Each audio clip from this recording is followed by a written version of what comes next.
Hi friends, welcome back to Mahabharata series episode number 19. నా previous వీడియోలో శాంతన మహారాజుకి మరియు సత్యవతికి పుట్టిన ఇద్దరు పిల్లలు చనిపోవడంతో రాజ్యానికి రాజులు లేకపోవడం వల్ల భీష్ముడిని పెళ్లి చేసుకోమని కోరుకుంటుంది సత్యవతి.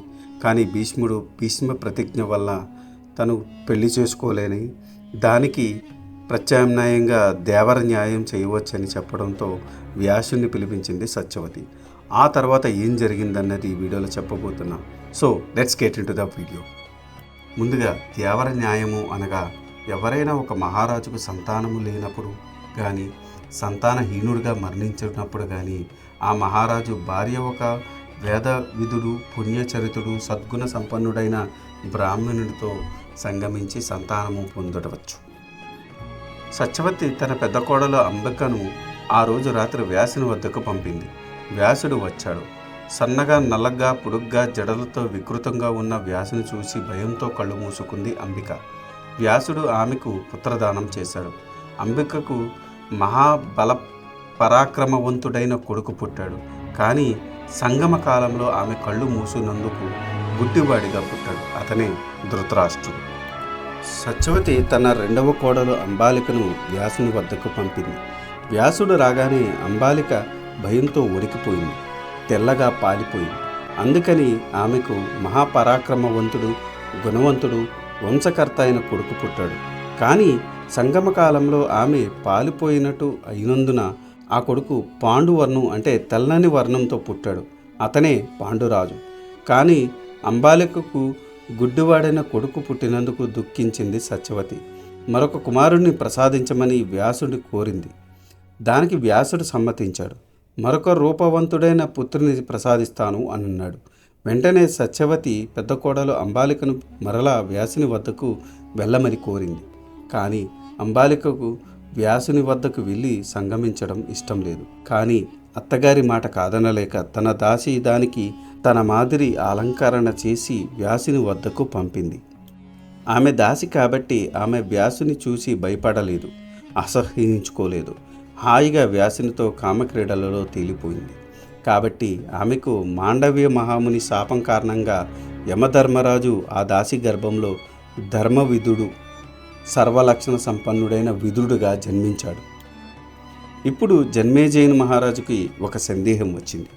వైశంపాయన మహర్షి యమధర్మరాజుకు మాండవ్య మహర్షి శాపం ఎందుకు ఇచ్చాడు అని అడిగాడు. దానికి వైశంపాయనుడు ఇలా చెప్పటం మొదలుపెట్టాడు. మాండవ్యుడు అనే మహర్షి ఉండేవాడు. ఆయన ఊరు వెలుపల ఒక ఆశ్రమం కట్టుకొని ప్రశాంతంగా తపస్సు చేసుకుంటున్నాడు. ఒకరోజు కొందరు దొంగలు రాజుగారి ధనాన్ని దొంగలించి సైనికులు వెంటాడుతుండగా పరిగెత్తుకుంటూ అటుగా వచ్చారు.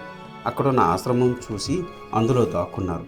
సైనికులు వచ్చి మాండవ్యాన్ని చూసి, అయ్యా, ఇటుకు ఎవరైనా దొంగలు వచ్చారా అని అడిగారు. మౌనవ్రతంలో ఉన్న మాండవ్యుడు జవాబు చెప్పలేదు. సైనికులు ఆశ్రమంలోకి ప్రవేశించి అక్కడ దాక్కున్న దొంగలను పట్టుకున్నారు. మాండవ్య మహామునికి కూడా ఈ దొంగలతో సంబంధం ఉందని అనుమానించి దొంగలతో సహా మాండవ్య మహాముని పట్టి బంధించి రాజుగారి ముందు నిలబెట్టారు. రాజుగారు ఆ దొంగలకు మరణశిక్ష విధించారు. సహాయం చేసినట్టే అనుమానిస్తున్న మాండవ్యునికి ఇనుప శూలం మీద కూర్చోబెట్టమని శిక్ష విధించాడు. కానీ మాండవ్యుడు ఆ శిక్షకు భయపడక తపస్సు చేసుకుంటూ ఉన్నాడు. ఒకరోజు రాత్రి కొంతమంది మహర్షులు పక్షుల రూపంలో వచ్చి మాండవ్యుని చూసి, ఓ మహర్షి, మహానుభావుడైన నీకు ఈ శిక్ష వేసిన వారు ఎవరు అని అడిగారు.